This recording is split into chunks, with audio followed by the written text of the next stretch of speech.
dukun santet itu biasanya ngelakuin apa aja? Ritual. Gitu, yang paling parah telu sama santet sih sebenarnya ya. Telu sama santet itu apalagi yang kategorinya bisa bikin mati orang, atau sampai orang itu lumpuh, atau sampai orang itu kritis, itu saya butuh janin. Santet itu bukan sihir. Karena saya udah mempelajari santet dari mulai metode Jawa, Banyuwangi, Sunda enggak. Jawa, Banyuwangi, Aceh, dan Bali, banyak lagi metode santet lainnya. Tidak ada metode goib sama sekali. Emang ada santet setan?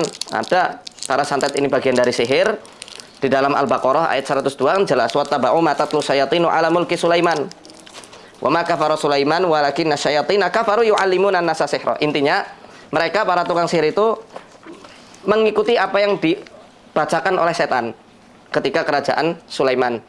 Sulaiman tidak kafir, tidak mengajarkan sihir kepada orang-orang, tetapi setanlah yang kafir yang telah mengajarkan sihir kepada manusia.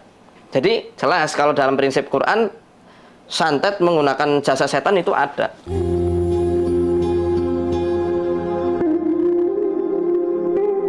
Assalamualaikum warahmatullahi wabarakatuh. Sahabat dunia spiritual, sahabat dunia mistis, kita akan tanggapi tentang adanya perkara dukun santet. Ada yang percaya dukun santet, ada juga yang tidak percaya dukun santet.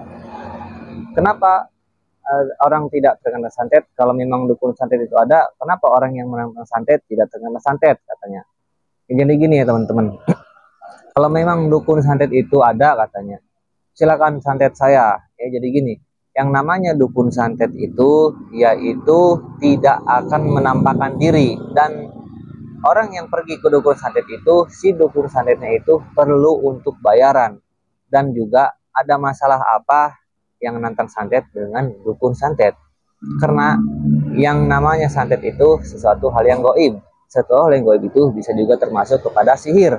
Jadi santet itu juga termasuk kepada sihir. Karena kita percaya sesuatu hal yang gaib itu ada. Alladzina yu'minuna bil ghaib wa yuqimuna sholata wa mimma razaqnahum yunfikun. Orang yang beriman itu percaya kepada sesuatu hal yang gaib dan juga mendirikan sholat, dan juga ketika kita mendapatkan rezeki, kita menginfakannya atau mensedekahkannya ya. Teman-teman bisa lihat aja ya di Al-Qur'an. Kenapa orang yang mantan santet tidak terkena santet? Yang pertama, mungkin ada beberapa pengertiannya atau jawabannya. Orang yang menantang santet itu dia tidak ada masalah dengan dukun santet. Ada masalah apa dia dengan dukun santet sehingga dia menantang santet? Karena biasanya orang yang terkena sihir atau santet itu hanya untuk orang yang terlibat permusuhan ya. Kalau ada orang yang menantang dukun santet, dia terkena santet karena dia tidak ada masalah dengan, contoh dengan ada temannya, tidak ada masalah dengan teman, tidak ada masalah dengan keluarga, tiba-tiba dia mendatang dukun santet. Dan yang kedua, dukun santet itu harus dibayar ya teman-teman. Anda berani bayar berapa gitu kan? Seperti contohnya mantan dukun santet Teh Ria ini, banyak orang yang datang kepadanya untuk melakukan ritual santet, dan dia pun harus dibayar, bahkan ratusan juta gitu untuk dibayar. Begitu juga orang yang menantang santet. Nah, kemudian yang ketiga, santet itu bukan hanya berupa sesuatu hal yang gaib saja.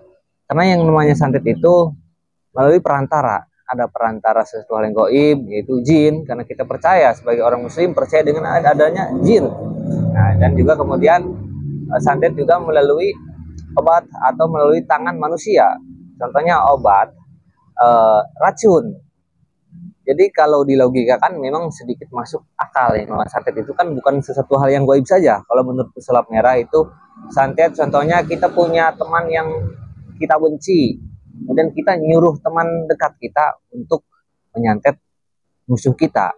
Melalui tangan teman dekat kita ini, kita suruh untuk memasukkan obat yang mematikan keminumannya, ajak main atau yang lainnya. Masukkanlah obat itu, kemudian diminumkan sama musuh kita. Kemudian si musuh kita itu sakit atau misalkan sakit parah, itu juga bisa disebut dengan santet melalui perantara tangan manusia. Bukan hanya sesuatu hal yang gaib saja. Itu kalau kita masukkan secara sederhana atau secara akal pikiran. Karena tidak semua hal sesuatu hal yang gaib itu bisa dimasukkan ke akal ya teman-teman. Jadi kalau ada yang menantang-nantang santet itu terkena santet, karena dia tidak ada masalah dengan dukun. Jadi yang namanya dukun itu harus benar-benar dibayar. Saya bukan membela dukun ya, bukan membela dukun untuk teman-teman mempercayai dukun ya.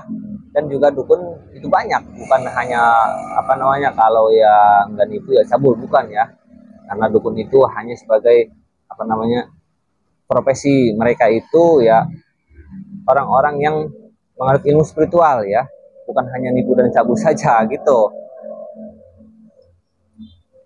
ya teman-teman. Jadi intinya ini masalah kepercayaan atau akidah kita ya, karena pada kenyataannya sampai sekarang itu banyak buktinya ya.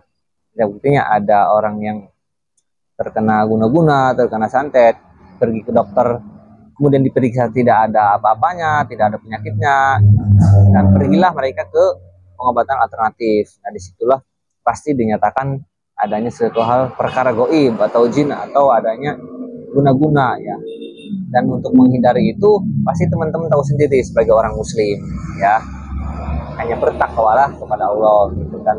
Jadi saya bukan memaksa untuk teman-teman percaya adanya santet, jadi saya hanya ingin menanggapi kenapa orang-orang yang menantang santet, Islam merah terkena santet, karena ya itu tadi yang sedikitnya saya sudah jelaskan, mungkin teman-teman lebih bisa menyimak atau lebih bisa mengartikan daripada adanya ilmu gaib atau santet. Dan santet itu termasuk kepada sihir ya, dan sihir itu nyata adanya. Demikian, mudah-mudahan teman-teman semua bisa mengambil apa namanya yang baik dan buang yang buruknya. Ada lagi ya, kenapa katanya dukun-dukun santet itu banyak di kontenkan di YouTube? Itu hanya sebuah hiburan semata ya teman-teman. Kalau namanya dukun itu tidak akan menampakkan diri, dia takut ya, dia takut ketahuan kalau dia itu pembunuh orang ya. Artinya dukun yang menyakiti seseorang kan dia pasti tidak mau, dia malu dan dia takut ya. Demikian teman-teman. Assalamualaikum warahmatullahi wabarakatuh.